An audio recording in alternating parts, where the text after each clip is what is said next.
আচ্ছা, আজকে আমি বানাচ্ছি ভেজ একটা ডিশ, চিলি পনির। আজকে শনিবার, আমাদের নিরামিষ, তাই আজকে নিরামিষই রান্না দেখাচ্ছি। আচ্ছা, পনিরটা আমি একটু নুন গোলমরিচ দিয়ে ম্যারিনেট করে রেখেছিলাম 10-15 মিনিট। তারপরে এর মধ্যে আমি কর্নফ্লাওয়ার আর ময়দা দিয়ে মাখিয়ে এটাকে ভেজে নিচ্ছি। এই রান্নাটা নিরামিষের দিনে ভীষণ ভালো লাগে। মানে চিলি পনির যেহেতু ঠিক মনে হয় না এটা নিরামিষ, কিন্তু রুটি বা পরোটার সঙ্গে এই জিনিসটা এক কথায় জমে যাবে। আচ্ছা, আমি এবার সাদা তেলের মধ্যে পকোড়াগুলো ভেজে তুলে নেব।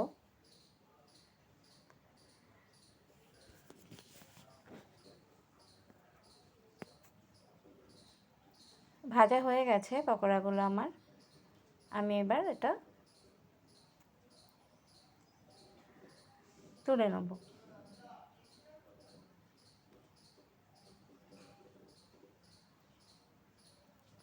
আজকে কার কার নিরামিষ আমায় জানাবেন তো।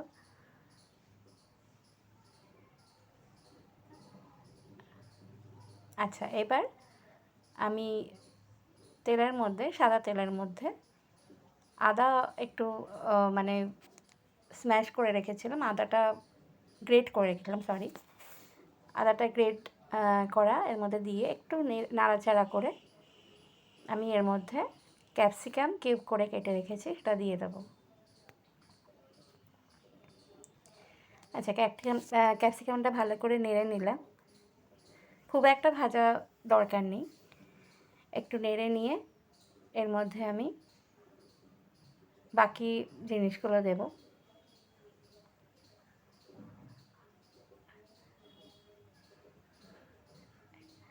এর মধ্যে আমি একটু নুন দিলাম অল্প করে, যাতে একটু ক্যাপসিকামগুলো নরম হয়।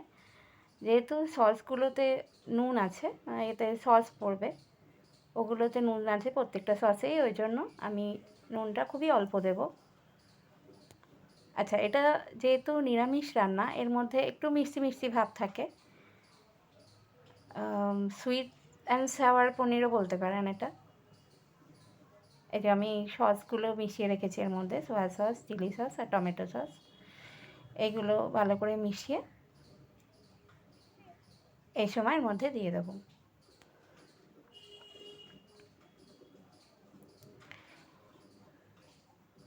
আচ্ছা, এটা হয়ে গেল। এর মধ্যে এবার আমি একে একে বাকি জিনিসগুলো দেবো।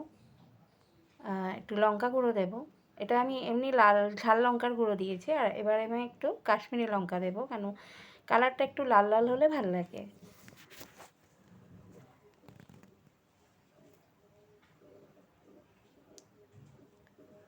কাশ্মীরি লঙ্কা দিচ্ছি। আচ্ছা, আমি সসগুলোর সঙ্গে তো ভিনিগারও মিশিয়ে রেখেছি, আমি বলতে ভুলে গেছি। একটু ভিনিগার, একটু টক মিষ্টি ঝাল এরকম হবে, আর মিষ্টি মিষ্টিই হবে, ঝালটা একটু কম, টক টক মিষ্টি মিষ্টি, সুইট অ্যান্ড সাওয়ার টেস্টটা আমাদের আসবে, ওই জন্য একটু চিনি দিলাম মিষ্টির জন্য।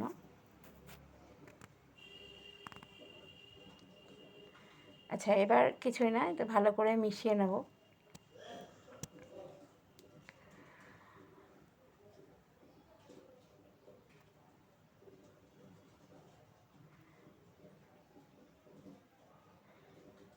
আচ্ছা, এবার আমি এর মধ্যে জল দিয়ে দেবো,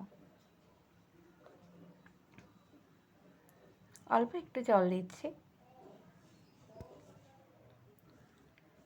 আচ্ছা, এবার জলটা ফুটে গেলে এর মধ্যে আমি পনিরের পকোড়াগুলো দিয়ে দেবো।